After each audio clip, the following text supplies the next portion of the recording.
Здравейте, приятели! Намирам се в един от големите хипермаркети за пазаруване в Прованс, Auchan.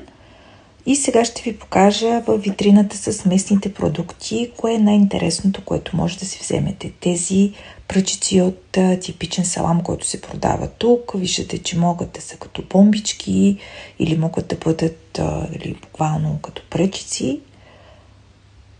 Цената им е 4,59, мисля, че са около 100-150 грама. После имаме домашния чипс, който тук е много ценен от французите. И продължавам към сладките изкушения. Тук имаме една пита, която на мен ми наподобява малко тестото, което е за козунак. А след мъничко в кадър също ще видите и бриош. Това е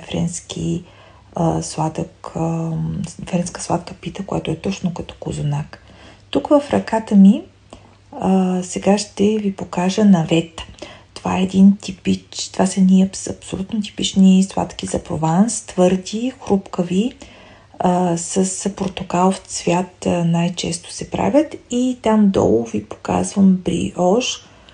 Виждате го в кутията, или това е френския козунак. Следват вината. Тук в Прованс има много лозя, много винарски изби. Едно от най-добрите бели вина и розе е Бандол. Това, което е в момента в кадър. Лично ми е наистина много любимо. Продължаваме към белите вина. Виждате, има различни промоции, отстъпки. Общо взето може да си купи бутилка вино и на цена от 3,54 евро. Тук са отново типичните сладки за този регион. Точно срещу това се наричат маслинки. Тези увити в шоколад, изкушения, по-големи сладки с мармелад. И вече тук са сапуните. Марсилския сапун е известен не само в Франция, и в цял свят. Той се използва както за миене, за къпане. Също така има сапун, който можем да прилагаме в домакинството за пране.